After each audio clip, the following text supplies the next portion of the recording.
Every technological leap and revolution has changed the customer service industry. But what we're witnessing today is unlike anything we've seen before. The advent of tech-powered tools and fast-changing customer expectations are transforming businesses and the business of customer experience. Combining the power of technology with the right intent and imagination can be a game changer for companies, turning customer experience into an engine of growth that drives sales and satisfaction, but above all, loyalty. In this special episode of Media Dialogues with Storyboard 18, we will find out how some leading businesses are transforming customer experience from a cost center to a profit center. And to help us understand how it's done, we have a stellar panel of guests who are leading the way. We have with us Arun Parameswaran, Senior VP and Managing Director for India at Salesforce, Devendra Patil, Head of Business Excellence at Hafele India, and Abhishek Gupta, Chief Marketing Officer, Edelweiss Tokyo Life Insurance. Welcome to the show, gentlemen. It's lovely to have you here. And I'm going to kick off the conversation, Arun, with you and ask you, how important is it to have a customer-centric culture in these times, especially with everything that we've seen with the pandemic years and how important customer service and experience was during that time? Tell me how important it is to build that customer-centric culture to drive business growth. Thank you, and great opportunity for me to be here. Let me give you some numbers. We run a state of the service survey every year globally, and we have a large participation from customers in India as well. Some very interesting numbers came out. Over 85% of customers have said experience is as important, if not more, than the product. Right? They said over 70% said technology has made it very easy for them to take the business elsewhere if the company that they're working with is not able to deliver the kind of experience that they want. And so when you start thinking about some of these numbers, then another staggering number is, I think 65 or 66% of customers said that they're more likely to switch purely based on customer experience than the product itself, right? And so what you're realizing is that, the whole world is moving towards this concept of personalization and how much you are able to make a customer feel wanted, and therefore the loyalty that comes from the other side. And I think that has now become the foundation on which every business is driving growth, and every business is looking at how do they, retain customers towards the view of how do I build long-term value with them. So I think this is a foundational shift that started at the pandemic, and it's only going to get even more aggressive with everybody vying for that customer's time, if you will. Mm-hmm. Absolutely. And that fundamental shift that you mentioned started or accelerated during the pandemic for sure. And that was a great context that you said there. And I'm going to ask Abhishek to perhaps jump in here and tell me from your perspective, how critical has the element of customer experience become in the sense that it's moving from a cost center to a profit center, especially in an area that you function in, right? BFSI. We all know, the grouses that customers have with a lot of the, the banking firms and the financial firms. So tell me from that perspective, how are you seeing this shift happen? Thank you, Delshad. Since you asked about profit center, and profits is all about numbers, and the numbers probably most define the profit. So let me give you some number twist over here. According to a survey that was done in terms of your loyal customers, they follow a bell curve. 20% of your customers are unprofitable to you, 60% of customers are profitable to you, and the balance 20% are highly profitable to you. So when you have a scenario where in terms of the loyal customers 80% are profitable to you, it becomes a no-brainer that the company's organization needs to focus on offering superior consumer experience in order so that this consumer experience drives profitability. In our industry, and let me talk specific to life insurance industry, consumer buys our product for a fairly long term, 15-20 years period of time. While consumer buys it for a 15-20 years, our interaction with the consumer's interaction with us is fairly limited. Mm-hmm. It only happens when the consumer wants to renew the policy, which almost happens once a year or maximum twice a year. So in an industry where the repeat or the regular interactions are fairly limited or fairly infrequent, offering customer a very superior onboarding experience, and the first part of the interaction with the customer becomes extremely important to us. It also becomes extremely important because another data says that a consumer ends up buying 7 life insurance policies in his or her lifetime. So if you have, and if you really want to get the full value from the lifetime value of the consumer, you would really like to get a maximum wallet share out of these 7 policies. Right. And that can only happen if you are able to offer a superior consumer experience, because in an industry with 24 players, there is a product parity. Products are more or less similar across all companies. So it's the experience that sets apart. Absolutely. Devendra, I'm going to ask you to perhaps sort of dial back a little bit now before we get into the how of transforming customer experience from a cost center to a profit center. Let me ask you in terms of, in terms of sort of maybe the challenges and some of the risks that are sort of associated with making that transformation, perhaps from an organizational point of view. Do you have any thoughts on what those challenges are? In terms of challenges and implementing customer experience, so for us, a superior customer experience. A very, very superior customer experience. I think it is the journey. When you map the customer journey, it's important that how you handle the customer. So maybe 5 years, 10 years back, service was the last leg of the customer journey, right? Exactly. But in today's world, it is the starting point, the middle point, and the end point. So how you handle the customer throughout the journey is very, very important. And enabling it with the technology part of it, post-COVID, is very, very important. Absolutely, well said. Arun, I'm going to come back to you. Like I mentioned, we need to get into the how of making it happen, right? So give me a sense of, how do you transform customer experience from a cost center to a profit center? What are some of the key sort of learnings, use cases, anything that you can share with us? I think in our world, we call it, having a 360 view of the customer, right? And I give an example today, I have 2 banking relationships, right? And it is very obvious. I have one bank that knows everything about me. When I call, they seem to have all the information on me. If for some reason my call disconnects, which happens all the time in this country, I get a call back. I don't from the other bank. I have to repeat myself every time.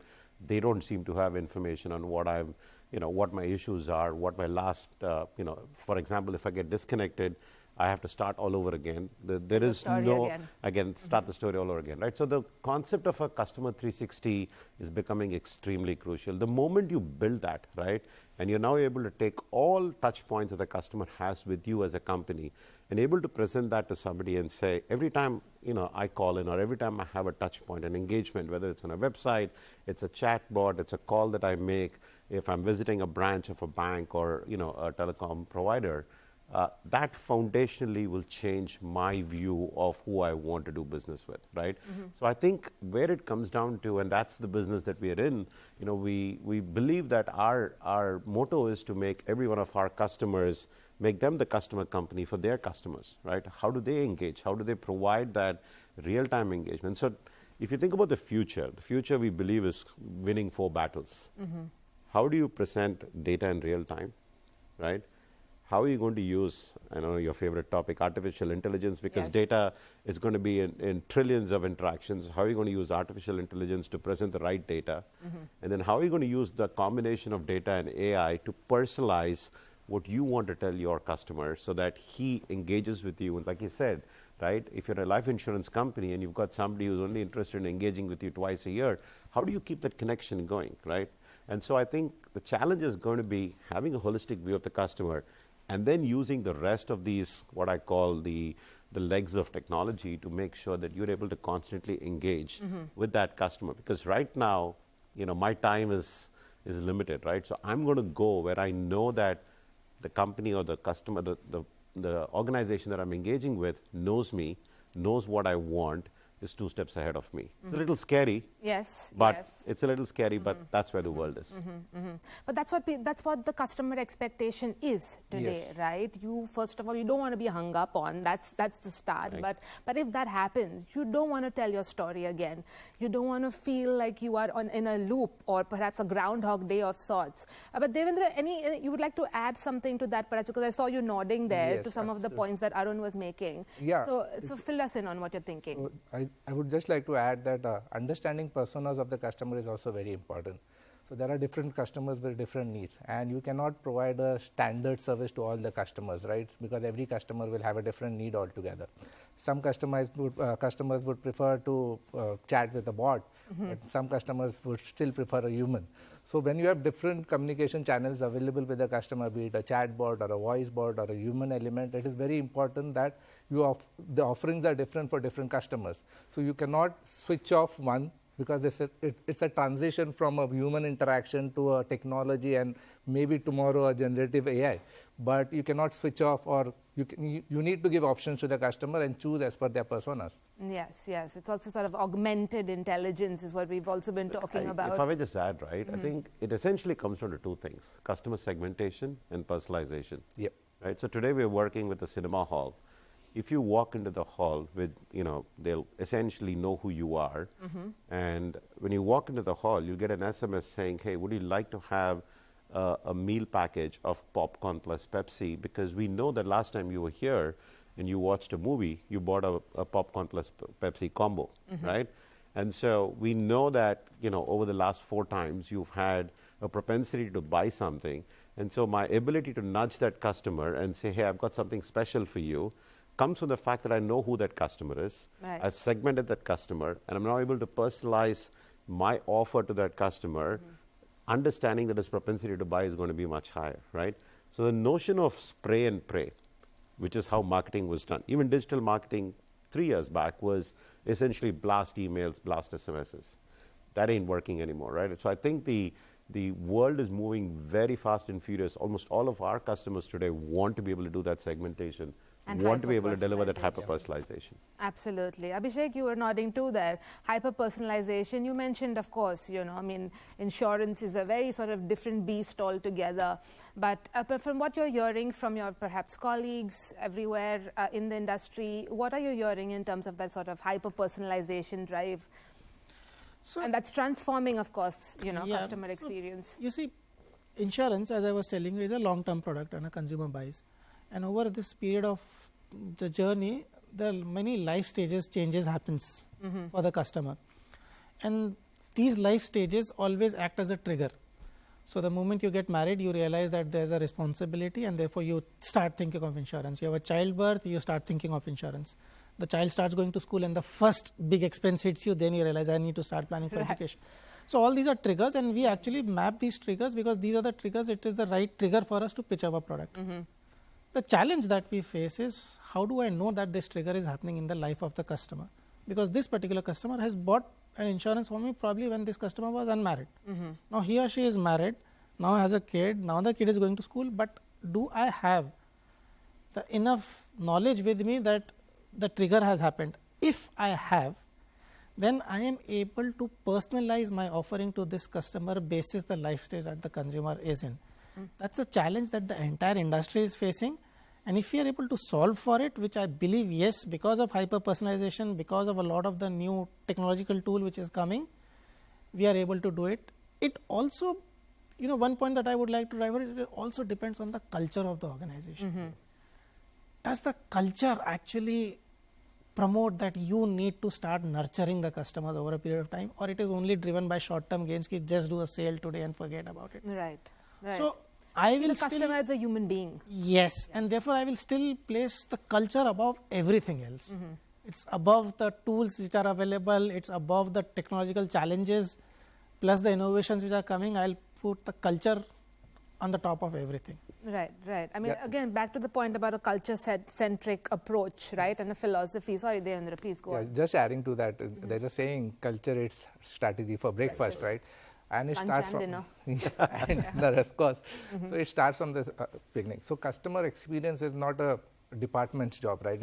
It is not anymore a customer service or customer care department's job. It starts from the beginning, and it is very important that each and every department is working towards giving an experience to the customer. And if you look at KPIs, how many KPIs are there for maybe a back office person, for a CSAT or an NPS? Never, not even for a finance guy. But at Hafele, we were able to do that. Customer first is the first competency that we have for each and every employee in the organization. So that shows how serious are we to customer service or customer care. And it starts from there. Are we future ready? Are we customer centric? It starts from there, and everything then just follows. So hold on to that thought. We'll take a quick commercial break and be right back to find out how customer-centric cultures are driving business growth. Stay tuned.